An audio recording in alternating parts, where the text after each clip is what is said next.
Shalom Aleichem. Bapak Yahweh memberkati saudara sekalian.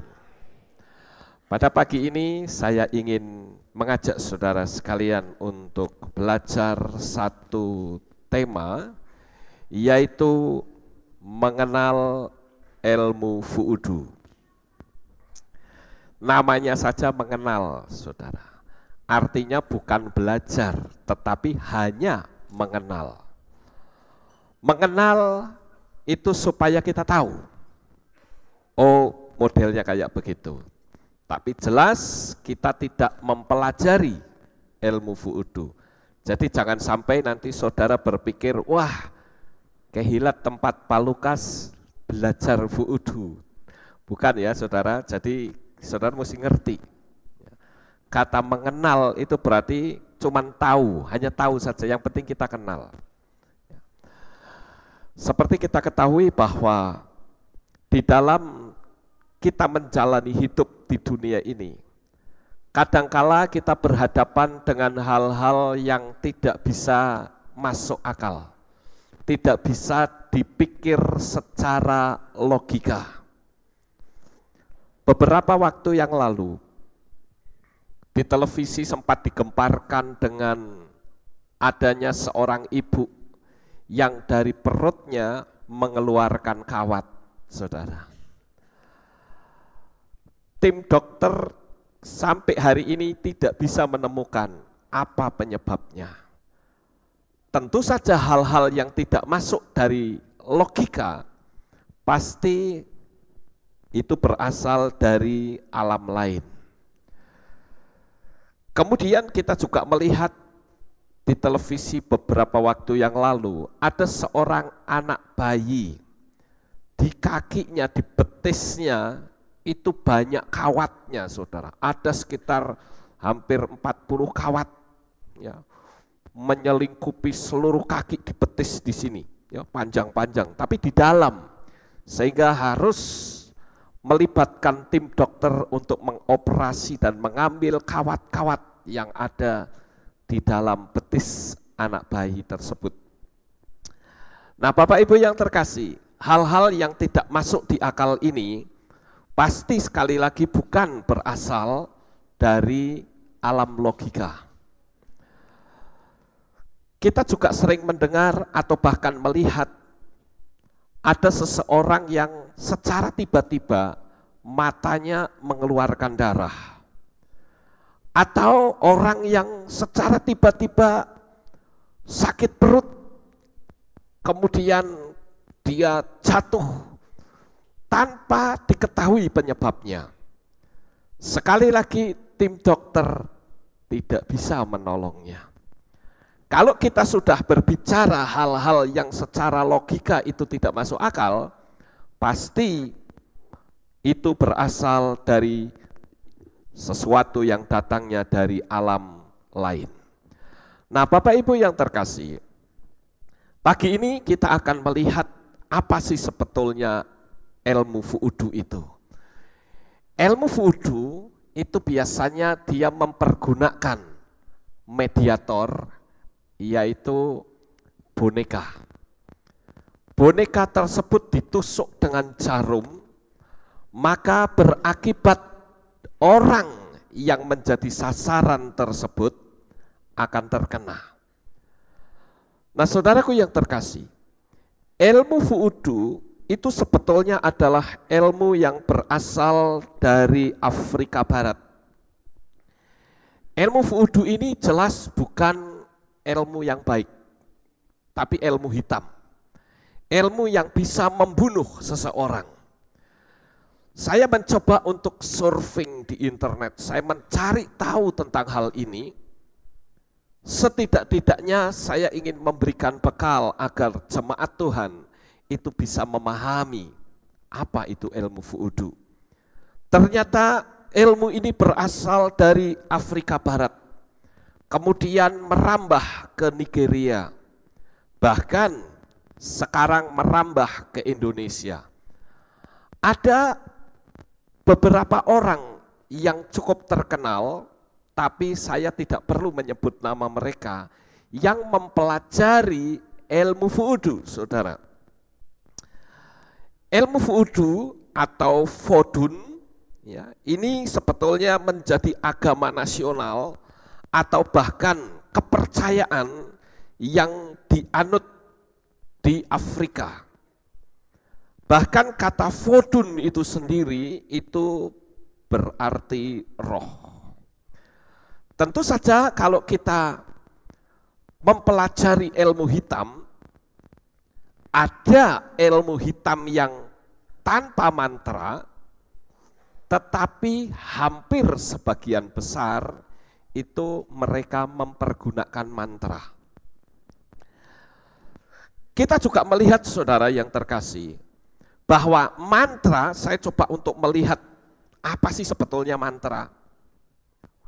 Mantra itu berasal dari bahasa Sanskerta, yaitu man, yang artinya memiliki, arti pikiran. Ya, man artinya pikiran, dan tra artinya pembebasan. Jadi mantra adalah kegiatan yang membebaskan pikiran. Ternyata ilmu Voodoo tidak satu-satunya ilmu yang mempergunakan mantra. Kita melihat dalam dunia ilmu hitam, saudara-saudara, ternyata sekarang di Filipina itu juga ada satu ilmu hitam juga yang namanya kulam.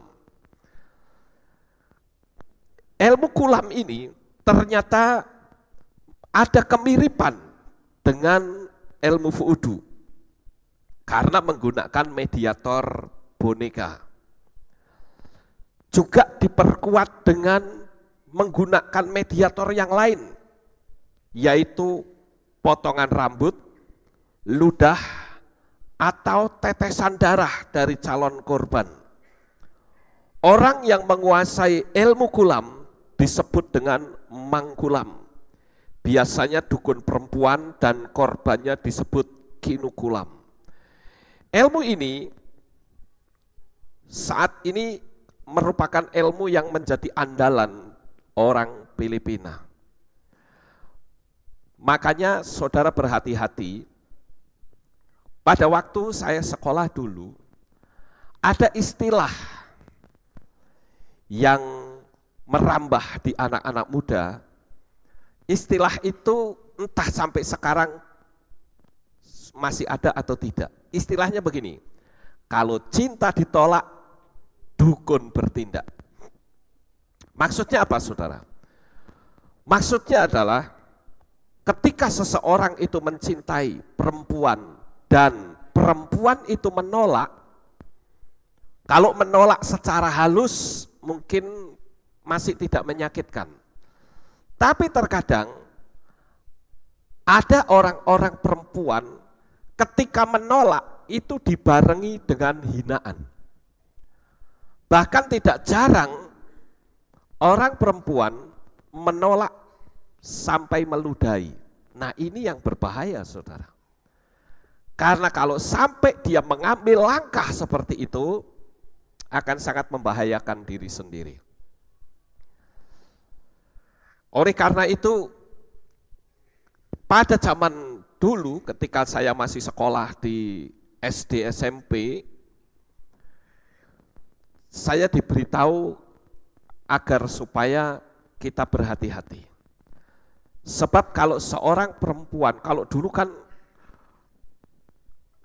entah saudara masih ingat atau tidak, kalau anak SD, itu kalau yang nakal, biasanya kan anak SD banyak yang nakal saudara. Nah kalau yang nakal itu biasanya duduknya itu dipindah jadi laki dan perempuan. Nah zaman dulu waktu saya SD, kalau anak laki sampai duduk satu bangku dengan anak perempuan, itu malunya luar biasa. Ya. Sampai-sampai saya masih ingat dulu, ketika saya nakal, saya didudukkan dengan seorang anak perempuan. Saya langsung ambil kapur, tak garis, tak kasih garis dari meja sampai ke bangku, tak garis. Sret gini. Awas kamu bisa ngelancak, totok tangan kamu. Ya. Itu kalau dulu, saudara. Entah saudara ngalami seperti itu atau tidak. Tapi kalau zaman sekarang, nggak perlu garis-garisan, saudara. Nggak usah didudukkan, dia bisa bareng sendiri. Itu zaman sekarang. Kalau zaman dulu, wah, malu duduk bersama dengan perempuan. Nah, oleh karena itu, saudara-saudara, dari apa yang saya ceritakan di sini, kita akan mempelajari sebetulnya bahwa semua ilmu tenung itu kebanyakan, sebagian besar itu tidak terlepas dari mantra. Kebanyakan mereka selalu mempergunakan mantra. Ada yang menggunakan mediator, ada yang tidak. Lalu apa sebetulnya menurut kata orang mantra tersebut? Saya mencoba untuk melihat, saudara, apa sih pendapat orang tentang mantra? Dari orang yang tidak bisa atau tidak pernah berkecimpung dalam dunia ilmu hitam, sampai orang yang senang bermain ilmu hitam. Yang pertama adalah, menurut kata orang, mantra itu adalah kumpulan dari huruf-huruf yang membantu dalam memperoleh keuntungan dan menaklukkan rintangan-rintangan. Karena diambil dari kata man yang mengacu pada pikiran dan kontemplasi, kemudian tra yang berkaitan dengan energi vital dan perlindungan. Itu menurut orang pertama. Kemudian saya mencoba untuk melihat di Wikipedia ensiklopedia. Karena di sini dikatakan bahwa mantra adalah bunyi, suku kata atau sekumpulan kata-kata yang dianggap mampu menciptakan perubahan. Misalnya perubahan spiritual. Jenis dan kegunaan mantra berbeda-beda tergantung mazhab atau filsafat yang terkait dengan mantra tersebut. Wah, kalau kita mempelajari ini, kita pusing, saudara. Apa maksudnya? Kemudian saya pernah sekali waktu bertanya kepada seseorang, mantra itu apa sih? Ada orang yang menjawab begini, mantra tidak lain adalah sekumpulan kata-kata atau suku kata yang dilafalkan berulang-ulang untuk mencapai suatu maksud tertentu. Saya bilang salah kalau seperti itu. Kalau mantra dianggap itu kata yang diulang-ulang, pertanyaan saya bagaimana dengan anak-anak SD atau SMP yang belajar bahasa Inggris? Bukankah mereka disuruh mengulang-ulang kata-kata? Apakah itu bisa disebut mantra? Ya tidak, saudara. Lalu saya mengambil pola pemikiran saya sendiri. Apa sebetulnya mantra? Menurut yang saya pelajari, sebetulnya mantra itu adalah merupakan password untuk masuk ke dalam dunia alam roh yang telah terprogram. Contohnya begini, saudara. Misalnya ini dunia setan ya, saudara. Misalnya saya akan melakukan penyerangan terhadap seseorang, maka saya harus mengucapkan mantra tertentu. Saya dulu pernah memiliki 2 mantra yang saya pernah pelajari. Tapi jelas yang pertama mantra itu sudah tidak berlaku lagi karena saya sudah tinggal di dalam kasih Bapa. Dan yang kedua, saya sangat membenci dunia ilmu hitam. Jadi saya katakan bahwa mantra itu merupakan password untuk masuk ke dalam satu kekuatan energi kegelapan tertentu. Saya ambil contoh misalnya kalau saya mengucapkan mantra tertentu, maka berarti saya masuk dalam lingkup apa yang ada di dalam mantra itu. Nah sekarang pertanyaan saya, Kira-kira apa yang saya katakan ini saudara mudeng atau tidak? Ngerti nggak kira-kira? Jadi misalnya begini ya, ada satu gerombolan setan isinya 10 misalnya. Gerombolan setan yang isinya 10 itu memiliki kekuatan yang sangat luar biasa. Jangankan kok 10, satu setan saja manusia kata nggak bisa ngelawan. Ini kekuatannya 10 saudara. Tetapi untuk bisa mengambil kekuatan yang 10 itu harus mempergunakan mantra tertentu. Kalau saya mengucapkan mantra tertentu, saya akan mendapatkan satu modul, yaitu kekuatan dari 10 setan.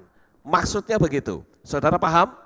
Ya, nah itu arti dari mantra, yaitu password untuk masuk ke dalam kekuatan tertentu. Bagi saudara yang bermain komputer, saudara pasti akan ngerti yang namanya password. Sama seperti kalau saudara punya handphone, katakanlah handphone macam kayak saya punya ini ya, apa yang ada operating systemnya itu ada pada Android. Itu biasanya pasti punya password. Kalau saudara tidak bisa menyebutkan passwordnya, maka saudara tidak akan pernah bisa masuk ke program-program tertentu. Jadi mantra itu sebetulnya adalah merupakan password untuk masuk ke dalam alam lain. Nah saudara yang terkasih, ada beberapa cara untuk bisa masuk atau ada cara-cara untuk mengucapkan mantra yang secara umum itu ada 3. Yang pertama adalah mengucapkan mantra dengan suara keras sehingga dapat didengar oleh orang lain. Biasanya digunakan dalam kegiatan pemujaan umum. Biasanya. Jadi ada mantra yang diucapkan dengan keras, dan biasanya itu dipakai untuk umum, saudara. Seperti misalnya untuk menyerang menggunakan ilmu vudu, biasanya menggunakan mantra yang bersuara. Kemudian yang kedua, ya sebelum kedua, saudara, karena pengucapan mantra dengan nada keras dapat memecah energi negatif yang diakibatkan oleh kekuatan atau pengaruh alam yang tidak bagus. Pengucapan mantra seperti ini memiliki kekuatan 10 kali lipat. Jadi yang namanya mantra itu tidak selalu ada pada ilmu hitam. Tetapi ilmu putih pun ada yang menggunakan mantra. Tapi sekali lagi jangan saudara salah tafsirkan. Kalau saya berkata ada ilmu putih, berarti saudara berpikir, wah ini boleh juga kita belajar nih. Yang penting kan ilmu putih. Saya bilang tidak. Ilmu putih juga berasal dari setan, saudara. Jadi ilmu hitam maupun putih tetap itu bukan dari Tuhan. Dan itu tidak boleh. Amin. Ya.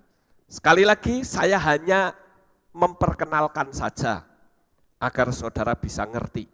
Enggak cuman kita ngubet di dunia kerohanian, tapi dunia yang model kayak begini saudara tidak tahu. Cuman bedanya saudara, kalau ilmu hitam itu untuk nyerang orang, untuk membinasakan orang, bikin orang itu sakit, atau bikin orang itu mati. Tetapi kalau yang namanya ilmu putih, memang ada yang menggunakan mantra, itu untuk pengobatan, biasanya seperti itu. Saya ambil contoh misalnya, kalau saudara ada yang pernah pergi ke dukun, oh enggak apa-apa, dukun ini dukun baik, dia enggak pernah jaili iman kita kok, dia paling mengobati. Nah biasanya kalau dia mau mengobati, dia menggunakan mantra tertentu. Dia mengucapkan mantra, begitu mantra itu diucapkan, dia akan mengakses ke dunia alam lain, yaitu alam di mana ada malaikat-malaikat penyembuh di sana. Nah, yang alam lain itu yang ikut nyembuhkan. Saudara, maksud apa yang saya sampaikan ini? Ngerti ya? Oke, nah itu yang disebut dengan mantra yang diucapkan. Biasanya memiliki kekuatan yang sangat besar, saudara. Makanya kadangkala saya kan sering ngomong sama jemaat, kalau kita berdoa, ada kalanya kita berdoa di dalam hati, ada kalanya kita berdoa dengan bersuara. Misalnya, kalau saudara berdoa untuk mengusir setan, itu berdoanya dalam hati atau bersuara? Bagus, berarti saudara ngerti. Jadi harus kita tahu penempatan. Karena apa yang kita ucapkan itu memiliki energi, memiliki kekuatan. Seorang hakim ketika dia melakukan pemutusan suatu hukuman, dia akan bersuara.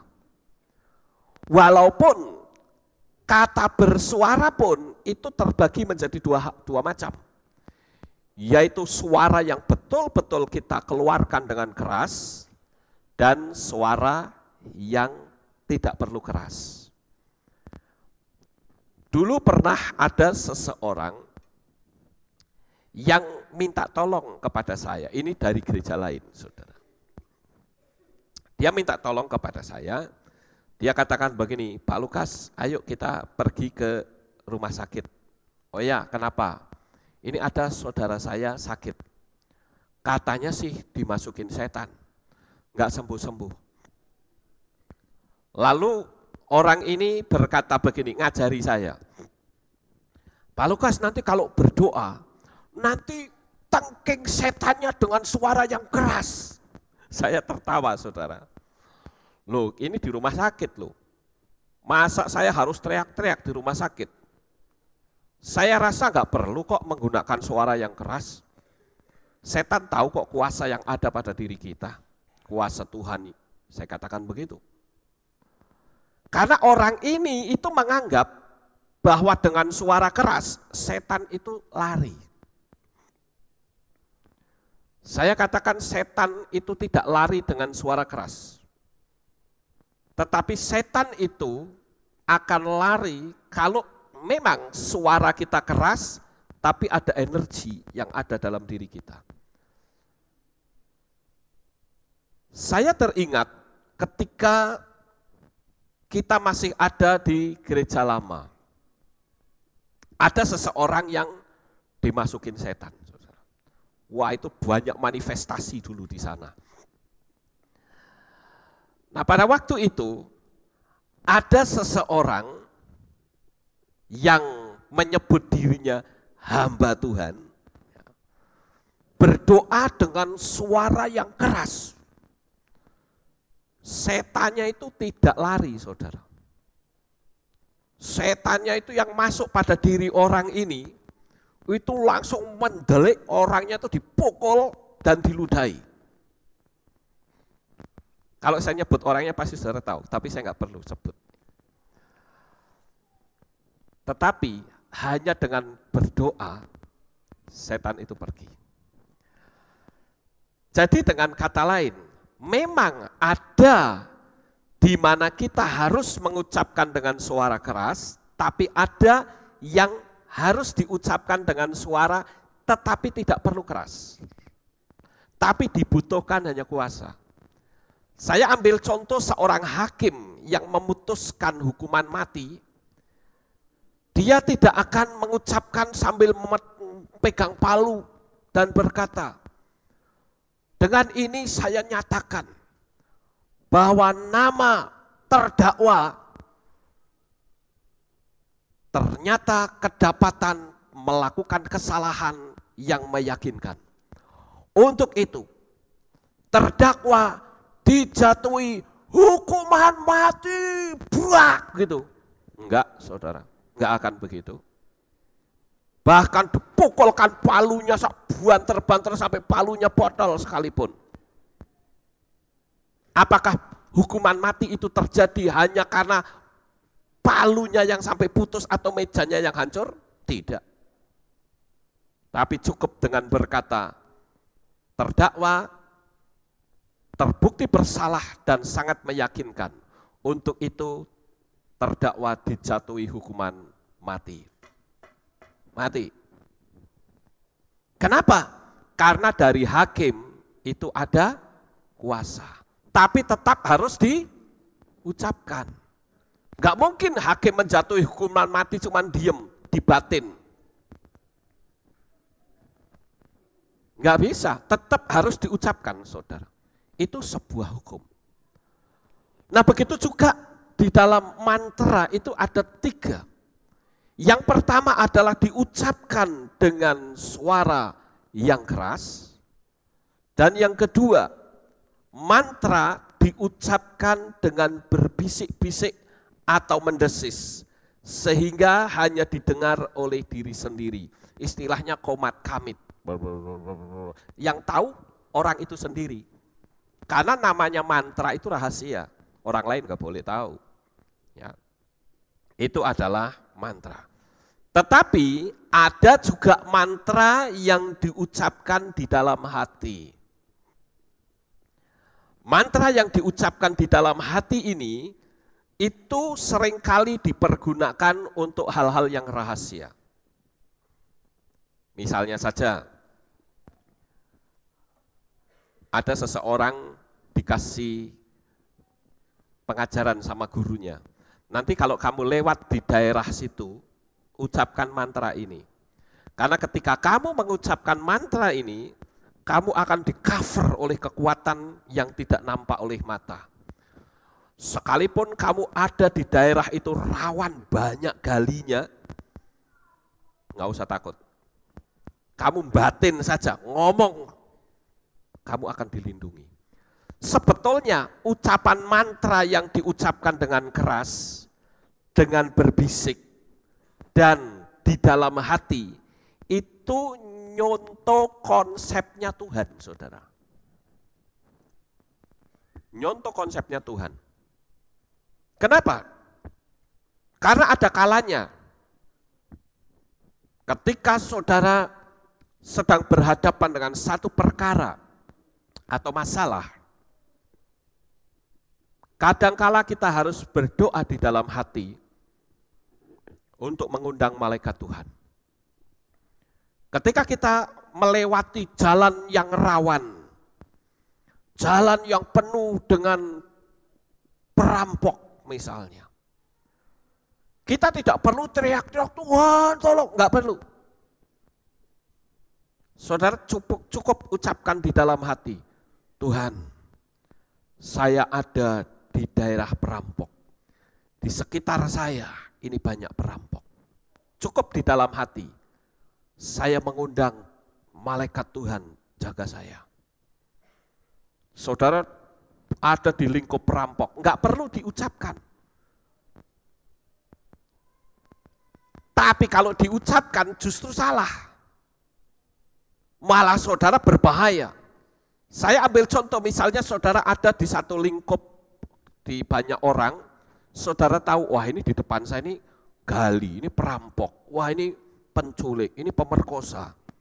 Lalu saudara berdoa, ya Tuhan, saya berada di tengah-tengah perampok, saya berada di tengah-tengah orang yang mau membunuh saya, ini mereka gali semua, malah ditangkap saudara. Itu yang disebut dengan ucapan rahasia. Nah kita pun itu diajarkan untuk mengucapkan yang rahasia, berdoa di dalam hati. Jadi berdoa dalam hati, berdoa dengan bersuara keras, dan berdoa dengan bersuara yang biasa saja, itu adalah pola dari Tuhan yang ditiru oleh setan. Ingat, setan itu tidak bisa bikin hukum baru. Dia semua pinternya niru. Ya saudara-saudara. Nah sekarang kita kembali ke vudu tadi saudara. Vudu itu mereka sekali lagi menggunakan mediator. mediatornya adalah boneka. Biasanya boneka-boneka voodoo ini akan disimpan oleh sang dukun dan diberi minum darah. Ya. Nah, darah yang sering dipergunakan untuk memberi minum kepada boneka voodoo itu biasanya darah kucing hitam atau darah burung gagak atau darah anjing hitam atau ular hitam atau apa saja, burung hantu yang hitam, pokoknya yang serba hitam. Beberapa tahun yang lalu kita pernah mendengar saat Presiden George Bush ke Indonesia, ada salah satu dukun santet di Indonesia yang melakukan penyerangan sampai dia menyembelih ayam hitam. Tapi sayang santetnya gagal, saudara, nggak bisa masuk.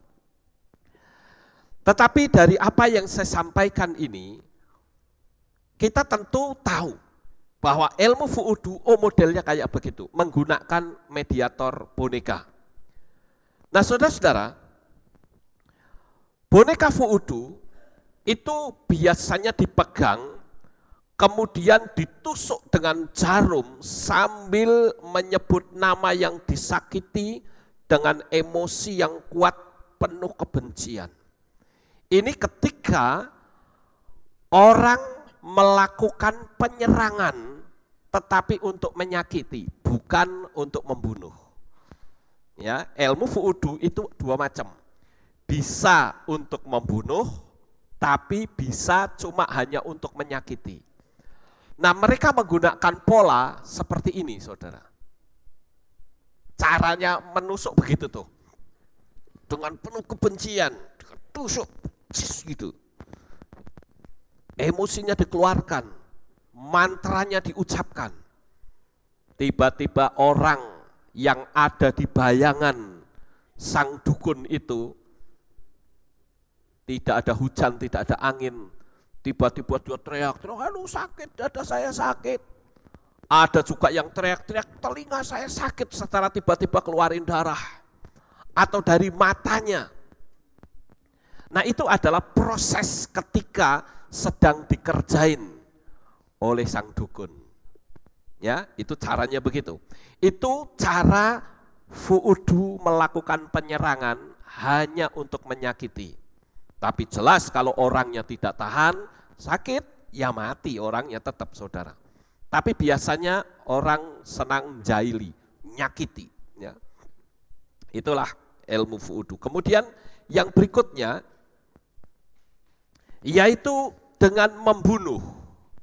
Kalau membunuh, ini biasanya akan mengorbankan seorang gadis yang menginjak akil balik. Dan ritual ini masih dilakukan ratusan tahun yang silam. Menusuk dan membelah dada gadis yang dipersembahkan pada altar pemujaan dengan sarana tulang kaki burung onta. Kemudian membayangkan wajah seseorang yang jadi target dan menyiram boneka dengan darah segar serta ditusuk nantinya. Ini pola untuk membunuh. Kalau yang tadi hanya menusuk-nusuk itu tanpa adanya pengorbanan, itu biasanya cuma hanya untuk menyakiti saja. Nah, saudaraku yang terkasih, serangan dari ilmu voodoo itu tidak bisa ditangkal dengan cara apapun, kecuali membakar boneka mediator atau dukunnya yang mati, baru kekuatan itu hilang. Jadi ilmu voodoo itu ilmu yang sebetulnya cukup terkenal di Afrika. Dan sampai hari ini termasuk ilmu yang tidak tertandingi. Tetapi tidak usah khawatir, saudara. Anak-anak Bapak Yahweh itu anti santet. Ya, apakah itu ilmu vudu kek? Apakah ilmu leak?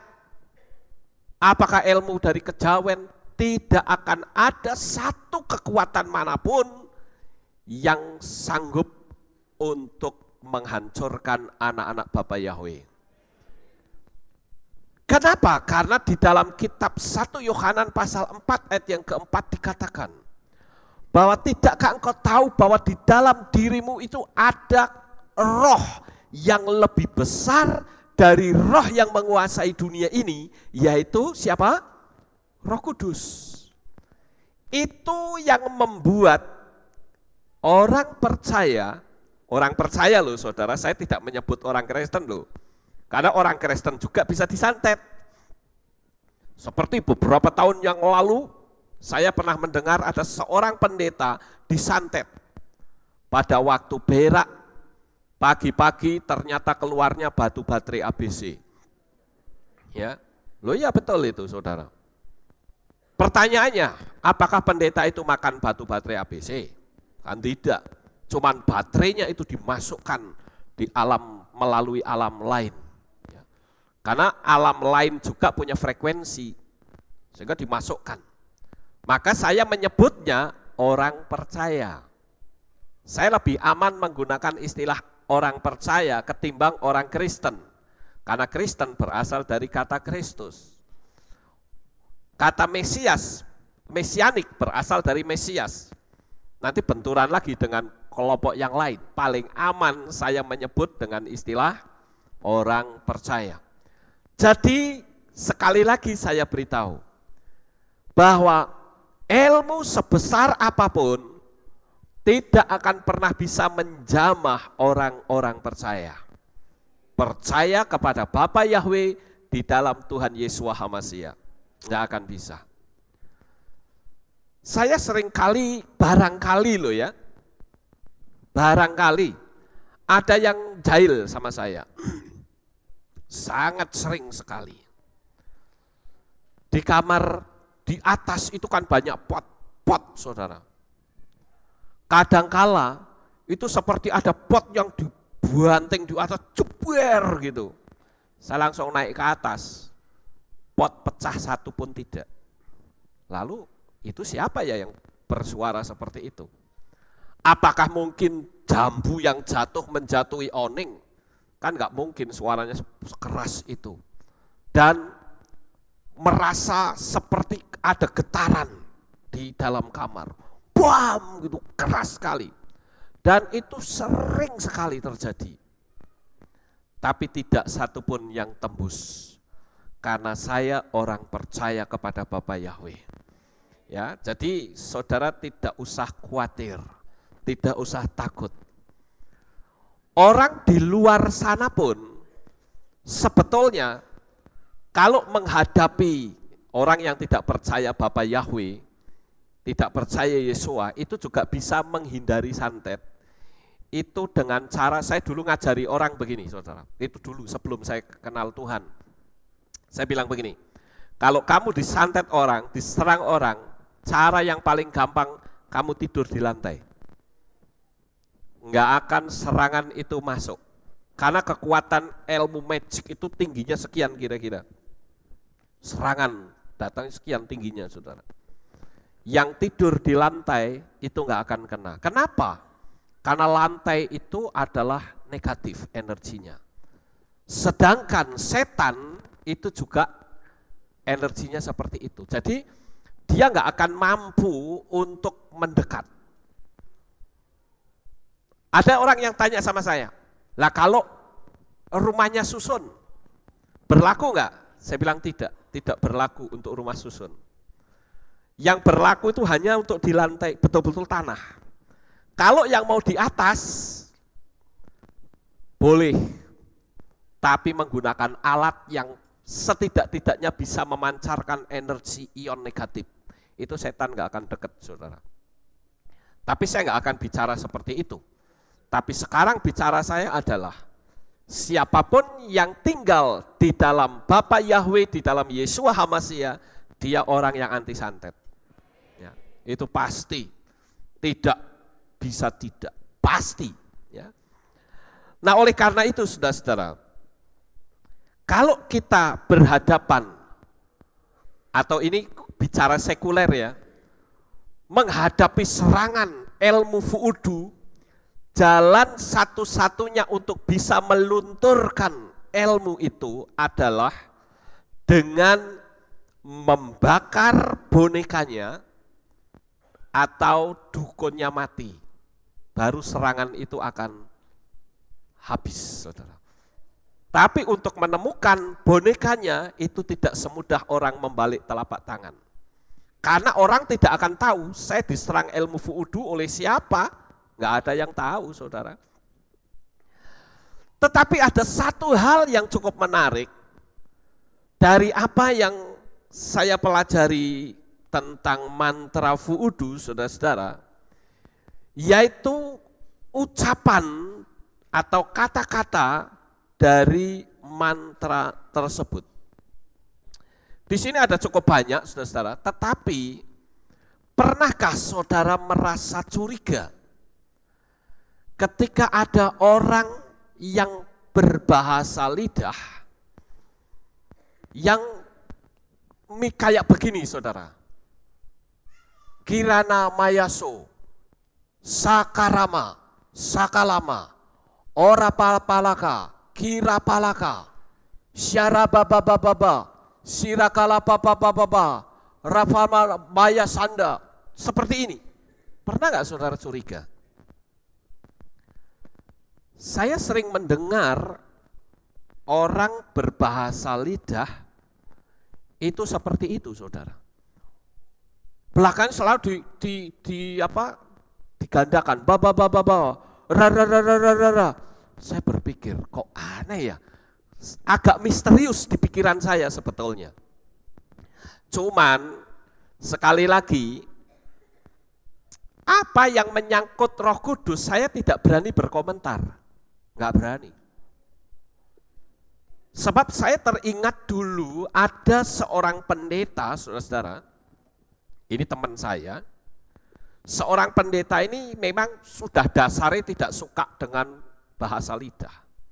Sehingga kalau ada orang yang berbahasa lidah itu dihina. Karena berkata orang yang berbahasa lidah itu mengucapkan kata sandalawas, sandalawas, sandalawas. Oh, sandalnya lawas. Ya. Sandalawas, sandalawas. Ramayana, Ramasanta, Ramayana, Ramasanta. Ya.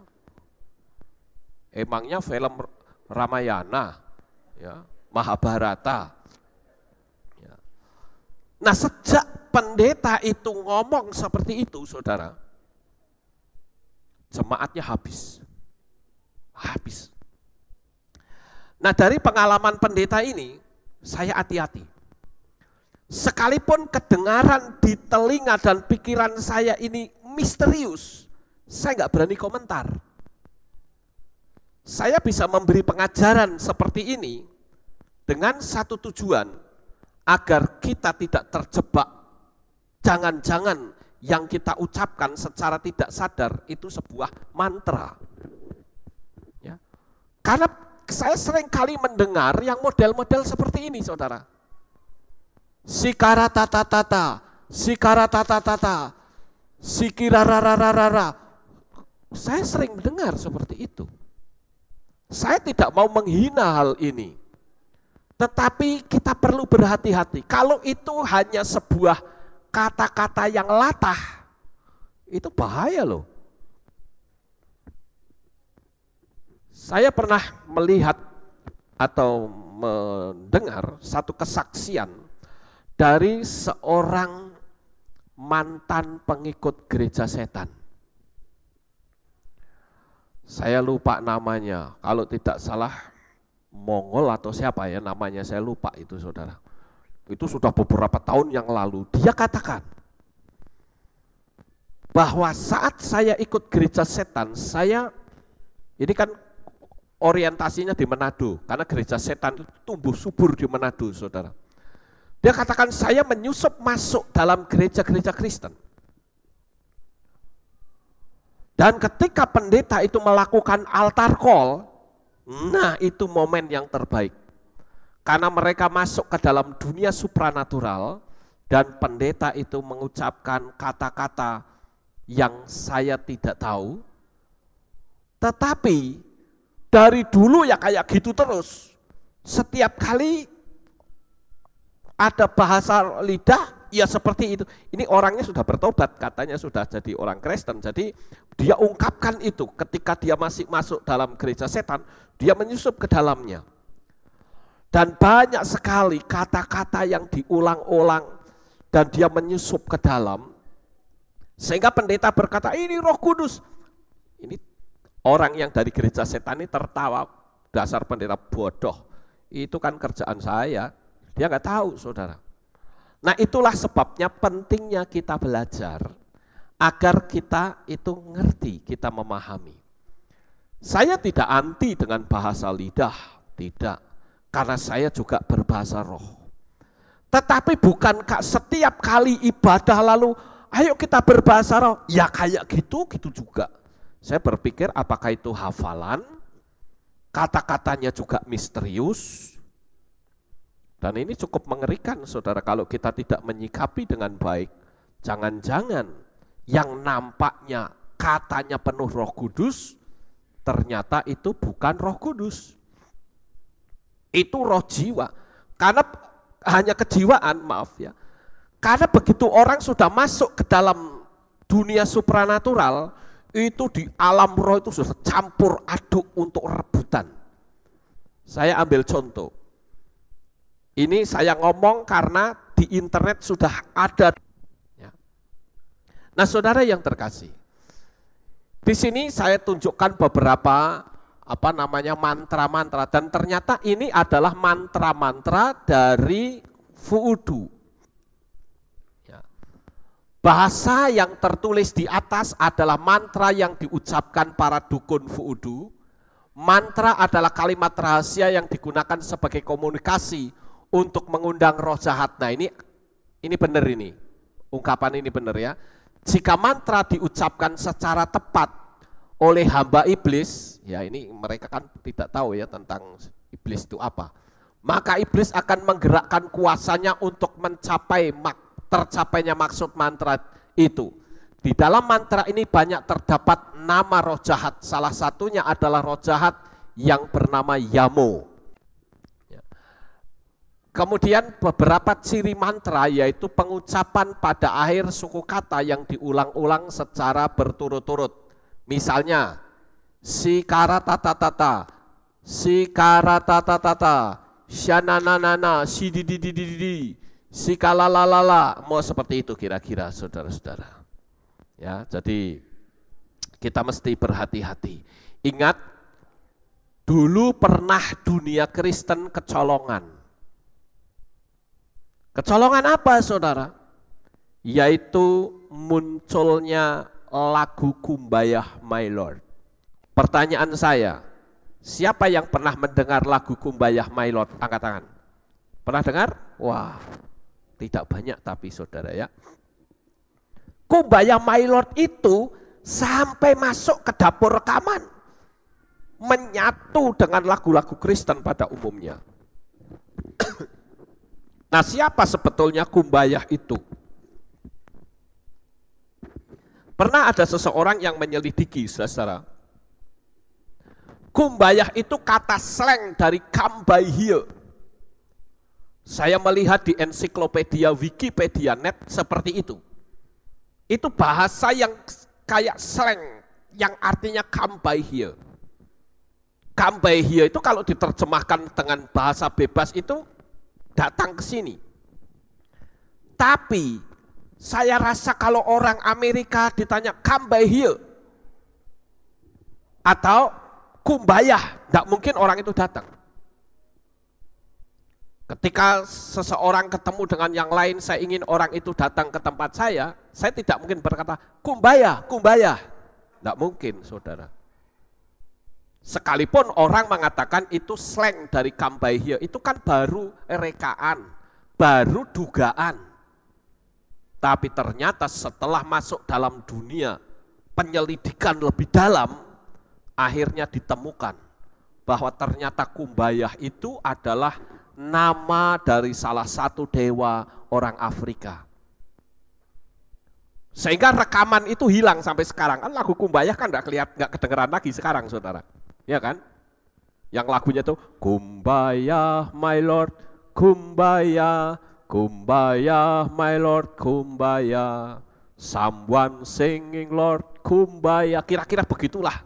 Ya, saya nggak perlu lanjutin. Kata Kumbaya ini di telinga saya juga agak misterius, tapi karena saya nggak tahu, saya tutup mulut. Saya nggak mau berkomentar sebelum saya ngerti betul. Sampai akhirnya saya dikasih tahu oleh salah seorang pendeta yang berkata bahwa Kumbaya itu ternyata setelah diselidiki nama dari salah satu dewa di Afrika. Nah loh, kok bisa ya menyusup masuk ke dunia kekristenan tanpa diketahui. Termasuk sekarang juga ada penyusupan yang dilakukan oleh orang-orang yang terkenal di dunia Kristen yang mengatakan bahwa hukum kasih karunia itu menolak Torah. Ini bahaya sekali, saudara. Kemudian kalau kita melihat orang yang memanggil nama Yahweh, itu sebetulnya adalah bukti orang itu kembali ke Torah. Sebab Torah yang pertama mengatakan, jangan ada padamu ilah-ilah lain di hadapanku. Di dalam kitab Shemot pasal 20 ayat yang ketiga. Kenapa kok Torah ditolak? Sedangkan kita menerima Yahweh itu juga merupakan penggenapan dari Torah. Karena Torah itu mengajarkan untuk kita tidak memanggil nama sesembahan lain. Jangan ada di hadapanku sesembahan lain atau ilah-ilah lain. Apalagi jelas-jelas nama Yahweh diganti dengan nama sesembahan lain. Mengerikan sekali. Kalau kita berbicara tentang bahasa lidah, kita tidak terlepas dari apa yang disebut baptisan Roh Kudus. Baptisan atau baptis itu dalam bahasa Ibrani disebut tafal. Tet, bet, dan lamet, tafal. Dalam bahasa Yunani ditulis dengan kata baptizo. Baptizo itu adalah yang oleh kitab suci kita ditulis dengan kata baptis. Itu berasal dari kata baptizo yang artinya ditenggelamkan. Kalau dipercik itu namanya rantizo. Kalau diguyur air namanya ombros. Jadi ada perbedaan antara ombros, rantizo, dan baptizo. Di dalam kitab suci berbahasa Jawa, kata baptizo itu ditulis dengan kata diblebekake. Ya, diblebekake. Nah, diblebekake itu artinya dilelepke, saudara, ditenggelamkan. Kira-kira seperti ini, ya. Baptisan Roh Kudus itu adalah ketika seperti ibarat gelas yang dimasukkan dalam bejana yang seperti ini. Jadi ditenggelamkan total. Sementara penuh Roh Kudus itu artinya gelas yang penuh dengan air seperti ini. Air ini gambar Roh Kudus misalnya, itu penuh, saudara. Baptisan Roh Kudus itu terjadi satu kali. Sementara penuh Roh Kudus itu terjadi berulang kali. Orang yang penuh Roh Kudus tidak selalu berbahasa lidah. Tidak selalu. Saudara ingat ketika Stefanus penuh Roh Kudus, dia tidak berbahasa lidah. Dia bahkan memberitahu, dia katakan, lihat bahwa ada anak manusia yang duduk di sebelah kanan Bapa. Dia berdiri di sebelah kanan Bapa. Bahasa yang mudah dimengerti. Dan telinga mereka ditutupi. Stefanus dilempari batu, dirajam batu sampai mati. Nah, saudaraku yang terkasih, kalau kita lihat kata Yunani glosa, ya, glosa itu artinya lidah. Glosa juga artinya bahasa, ya, ini glosa. Itu tulisan Yunaninya seperti itu, ya.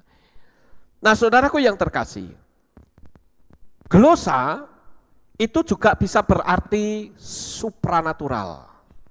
Supranatural adalah anugerah berbicara dalam bahasa-bahasa lain, tanpa dia harus belajar terlebih dahulu.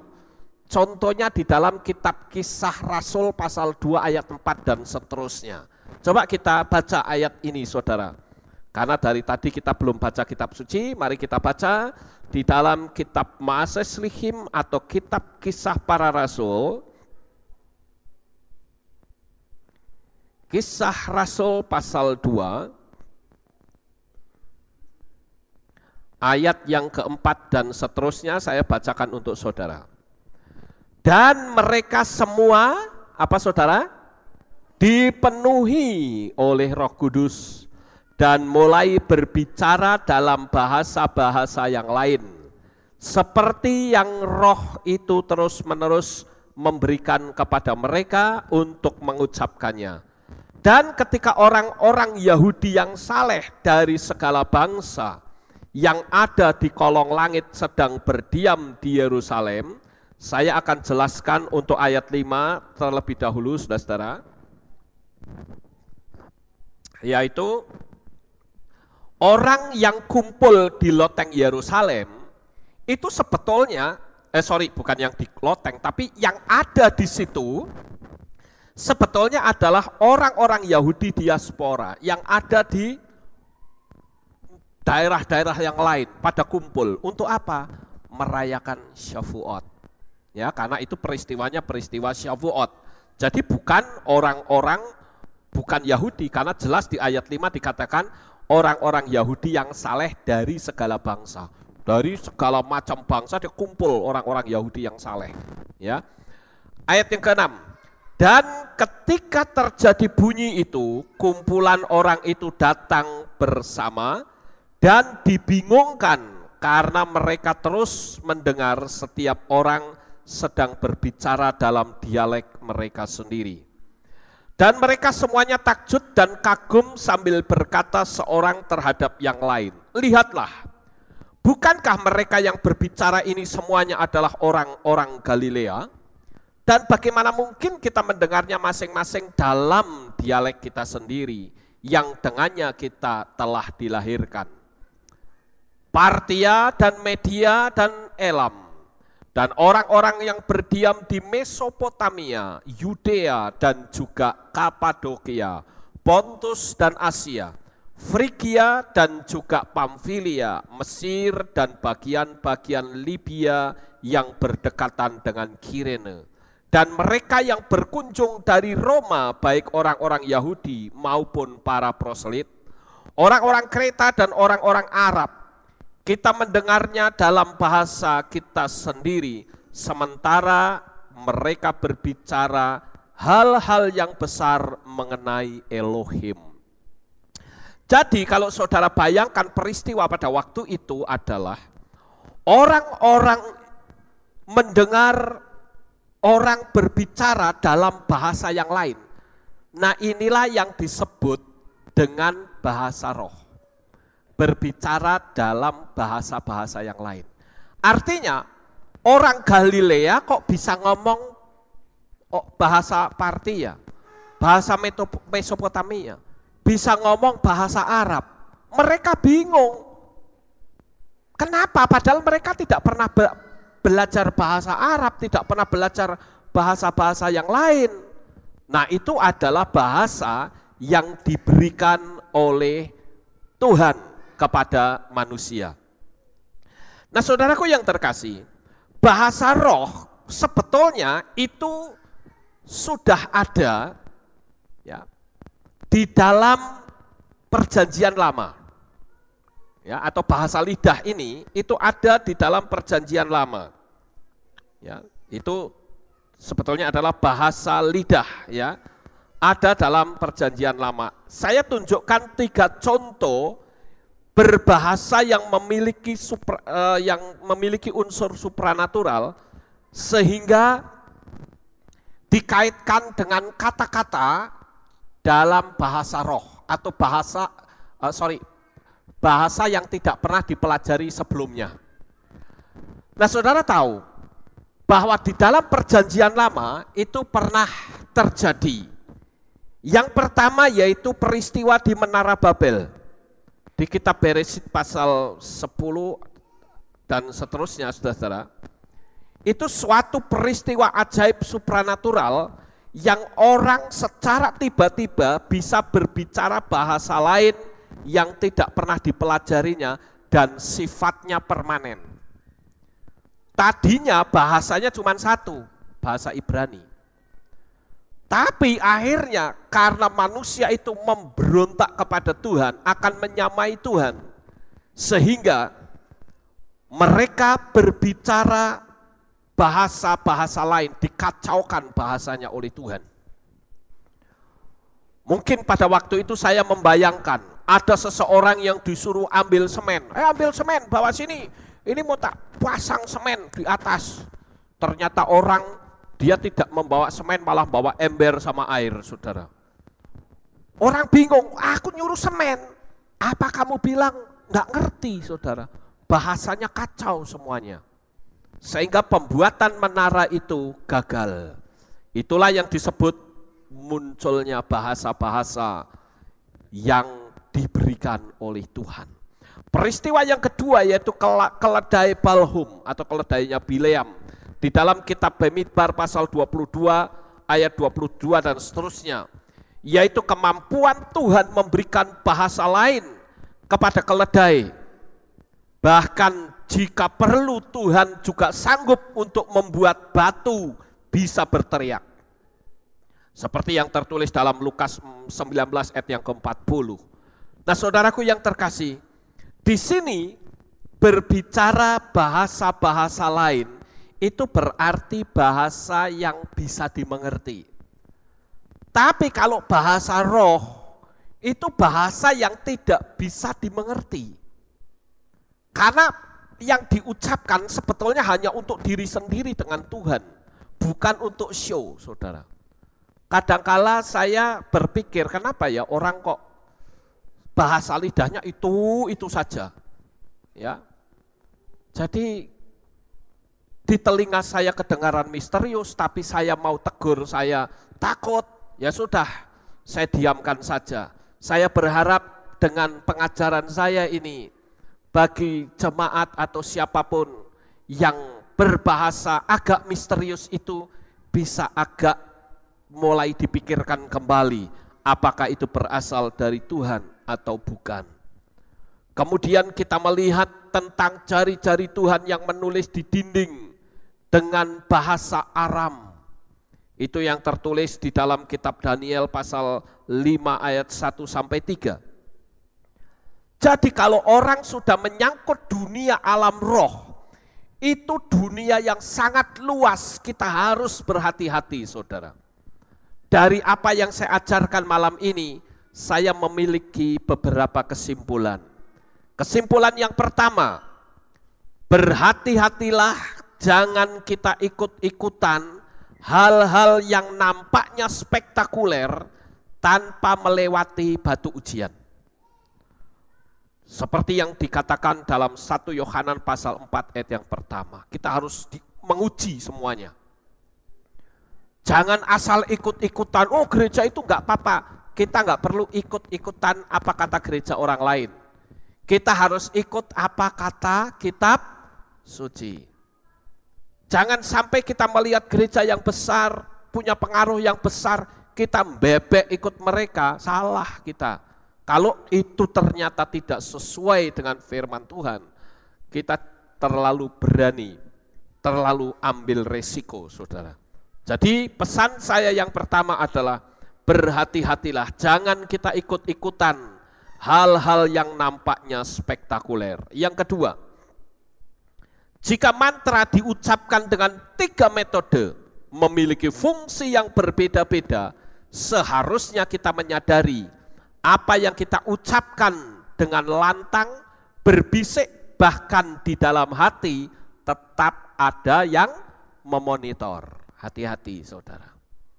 Dan yang ketiga, kesimpulan yang ketiga adalah, apakah saudara menyadari bahwa sekarang dalam dunia perdukunan itu selalu ditingkatkan semuanya. Beberapa bulan yang lalu, saudara, ada festival dukun dunia. Festival ini diadakan di Pegunungan Tiva di dekat desa Korumdak di Siberia. Festival dukun dunia itu diberi nama Call of 13 Shamans. Ini cukup mengerikan, saudara. Mereka melakukan festival itu memang izinnya kepada pemerintah dengan tujuan untuk menenteramkan keributan bangsa-bangsa. Tapi faktanya dalam festival tersebut mereka pamer kekuatan, ya, pamer kekuatan ilmu yang mereka miliki. Saudara tahu bahwa dalam dunia ilmu perdukunan mereka pun mengenal yang namanya inovasi. Mereka tidak seperti itu saja. Mereka ada inovasi, peningkatan. Saya pernah membaca di koran di Belanda yang namanya kelompok pelacur saja, mereka melakukan inovasi. Inovasinya apa? Bagaimana caranya seorang pelacur yang sudah berusia lanjut masih tetap laris. Caranya bagaimana? Mereka diseminarkan, saudara. Begitu juga dalam dunia ilmu perdukunan. Di Indonesia ini ada majalah khusus dunia supranatural. Saya nggak perlu sebut nama majalah tersebut. Kalau saudara membaca di dalamnya, wah itu isinya iklan-iklan dunia supranatural. Dunia supranatural unjuk gigi. Sayang sekali orang-orang percaya loyo semuanya, saudara. Kekuatan supranatural saat ini sedang benar-benar bergejolak. Yang jadi pertanyaan, apakah saudara masih memiliki beban untuk pelayanan dengan roh yang menyala-nyala, atau roh saudara sudah mulai padam? Ingat, waktunya sudah dekat. Di dalam perumpamaan Tuhan Yesua di kitab Matius pasal 25 tentang 10 anak dara, semuanya tertidur, ngantuk bahkan tertidur, saudara. Tetapi justru pada saat tertidur itu ketika disuruh bangun, mereka bangun semuanya. Tapi sayang sekali yang separuh minyaknya habis. Minyak yang habis itu berarti energi semangatnya sudah tidak ada lagi. Sekalipun lampunya masih bisa menyala, tetapi menyala tidak permanen, tapi sebentar-sebentar meleret. Minyak yang habis itu simbol dari orang yang sudah mulai suam-suam kuku. Pernah saudara melihat lampu teplok? Di sini namanya lampu teplok, betul? Betul, lampu teplok. Lampu teplok itu kalau minyaknya hampir habis gimana, saudara? Lampunya pasti bleret, betul ya? Nanti kalau sudah lampunya bleret supaya nyala, diapain? Didudut sumbunya, saudara. Sumbunya didudut, nanti nyala lagi. Tapi sebentar, bleret lagi, dudut lagi, bleret lagi, dudut lagi, botol akhirnya, saudara. Ya, copot akhirnya, habis sama sekali. Tapi berbeda kalau minyaknya masih ada. Kalau minyaknya masih ada, dia akan tetap menyala. Ingat, kedatangan Tuhan yang kedua sudah hampir tiba. Dunia alam supranatural sedang bergerak dengan dahsyat. Dan saya katakan alangkah indahnya kalau sampai kita ketika Yesua datang, kita masih ada dalam semangat pelayanan yang menyala-nyala.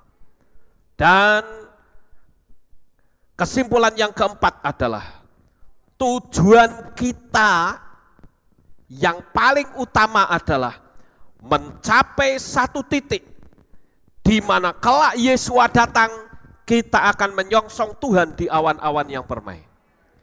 Jangan sampai ketika Yesua datang, ternyata kita ketinggalan, saudara. Hati-hati. Sekali lagi saya di sini karena dipercaya sebagai gembala jemaat, maka saya mengajarkan sesuatu agar kita sama-sama nanti terangkat menyongsong Tuhan di awan-awan yang permai. Pengajaran dari luar itu banyak sekali, saudara. Dan akhir-akhir ini di dunia internet banyak sekali orang yang mulai menolak Yesua. Hati-hati, saudara. Menolak Yesua, menolak darah pengampunan, kita akan tersingkir. Jangan kita ikut-ikutan orang Yahudi, karena memang di kitab suci sudah dinubuatkan orang Yahudi itu anti dengan Yesua. Kok malah kita ikut-ikutan, kita yang ada di garis bangsa-bangsa. Kadang kita juga ikut-ikutan tidak memanggil nama Bapa. Ya kalau begitu apa bedanya dengan orang Kristen, saudara? Sama saja, orang Kristen juga tidak memanggil nama Bapa. Cuman bedanya kalau mereka mengganti dengan nama lain, yang ini diganti juga dengan Adonai dan Hashem. Enggak ada artinya, sama. Nama Bapa tetap tidak disebut. Itu pelanggaran besar menurut kitab suci. Nah sekarang di dunia internet saya lihat begitu banyak masukan-masukan di mana orang mulai menolak Yesua dengan segala kepintaran mereka. Dan saya katakan orang-orang ini sebetulnya adalah kelompok ahli Torah yang dulu zaman Yesua itu nyogok para penjaga makam Yesua, yang waktu itu Yesua bangkit, penjaga-penjaga Romawi itu lari ke ahli Taurat dan berkata, kamu tak kasih duit, ngomong Yesua dicuri orang. Dan anehnya orang kok bisa percaya. Padahal Yesua itu sudah sampai menampakkan diri hingga 500 orang. Bahkan Thomas sendiri yang tadinya tidak percaya, akhirnya percaya ketika tangannya disuruh mencocokkan ke jari dan lambungnya Yesua. Itu sebabnya berbahagialah kita yang tidak melihat namun percaya. Amin. Jadi hati-hati. Kalau ada suara dari luar yang mendiskreditkan Yesua dengan kepandaian mereka, bahkan mereka mengasosiasikan bahwa yang disebut Brit Hadasa itu sesuatu yang tidak berguna, kita akan berkata silahkan mereka mau ngomong apapun. Tapi yang jelas bagi saya, untuk saya meninggalkan Yesua terlalu jauh, saudara. Kenapa? Karena saya yakini bahwa Yesua itu adalah Yahweh sendiri yang turun ke dalam dunia ini. Dia bisa dibunuh, tapi kematian tidak berkuasa atas dia. Dia bangkit kembali. Hati-hati, saudara. Jangan kita ikuti suara yang dari luar. Itu suara bohong semuanya. Saya tetap mengacu kepada satu orang yang bernama Rabi Kaduri yang mati beberapa waktu yang lalu berumur 108 tahun. Dia seorang rabi yang sangat disegani di Israel. Dia bahkan seorang rabi yang anti dengan Mesias. Tapi menjelang kematian, dia membuat sebuah pengakuan bahwa Yesua itu adalah Sang Mesias. Betapa celakanya kita kalau kita terlalu mengagung-agungkan apa yang bernuansa Yahudi, tetapi keluar dari jalur firman Tuhan, itu berbahaya untuk kita semuanya. Oleh karena itu saudara, ketika kita melihat dunia alam supranatural sedang bergerak dengan hebat, kita harus berhati-hati. Saya ajari seperti ini agar jemaat itu kelak Yesua datang akan menyongsong Tuhan bersama-sama dengan kita semuanya menghadap Tuhan di alam yang kekal. Sukses besar untuk saudara. Bapak Yahweh memberkati. Haleluya.